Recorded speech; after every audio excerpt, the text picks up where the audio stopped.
ৰন্ধন গেছৰ দাম বৃদ্ধি হৈছে। ঘৰুৱা গ্ৰাহকটো 60 টকা আৰু যিটো ব্যৱসায়িক ৰন্ধন গেছ সেইটো দাম বাঢ়িছে 115 টকা।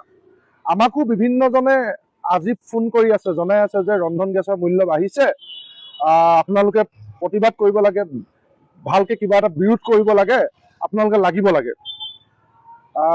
মই তেতিয়া ভাবিছোঁ যে আচলতে ৰন্ধন গেছৰ মূল্য বৃদ্ধি আৰু হ্ৰাস এই বিষয়টো নিয়ন্ত্ৰণ কৰে কেন্দ্ৰীয় চৰকাৰে।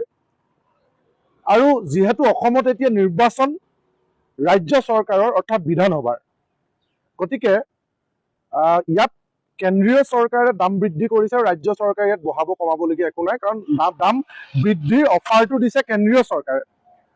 আৰু যদিহে এতিয়া অসমত লোকসভাৰ নিৰ্বাচন থাকিলহেঁতেন তেতিয়াহ'লে কেতিয়াও এই ধৰণে ৰন্ধন গেছৰ মূল্য বৃদ্ধি নহ'লহেঁতেন। আৰু ৰাজ্য চৰকাৰ নিৰ্বাচন, আৰু যিহেতু ৰাজ্য চৰকাৰে ৰন্ধন গেছৰ মূল্যটো নিৰ্ধাৰণ নকৰে, গতিকে ৰাজ্য চৰকাৰে এই সম্পৰ্কত এতিয়া কৰিব লগা একো নাই। কেন্দ্ৰীয় চৰকাৰে দাম বঢ়াইছে, ৰাজ্যত মৰে সাজে বৃদ্ধি হয় কিবা হয়, কেন্দ্ৰীয় চৰকাৰৰ ইয়াক লৈ কোনো গুৰুত্ব নাই।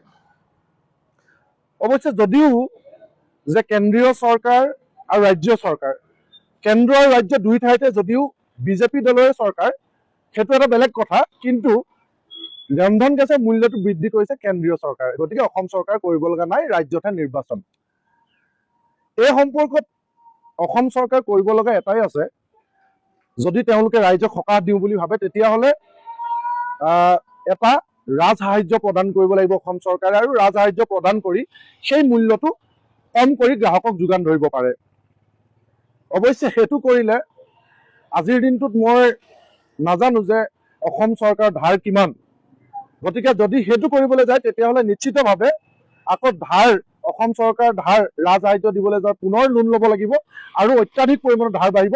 তাৰে বোজা আকৌ অন্য ফালেদি মাছ নহয় জিজি বুলি খোৱা নিচিনাকৈ অন্য ফালেদি বেলেগ বস্তুৰ ওপৰত দাম বৃদ্ধি কৰি সেই ধাৰ পৰিশোধ কৰিব লাগিব।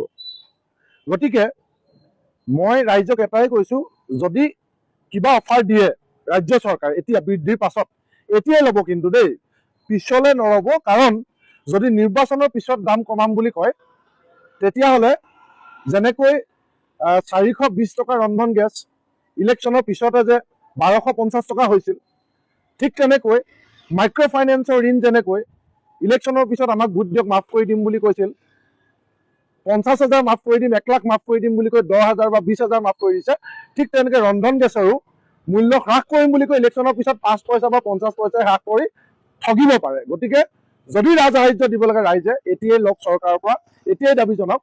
আৰু যদি ইলেকশ্যনৰ পিছলৈ থয় তেতিয়াহ'লে পুনৰ মাইক্ৰ' ফাইনেন্স বা পূৰ্বৰ ৰন্ধন গেছৰ 420 টকাৰ পৰা 1200 টকা হোৱাৰ নিচিনাটো খাটাং।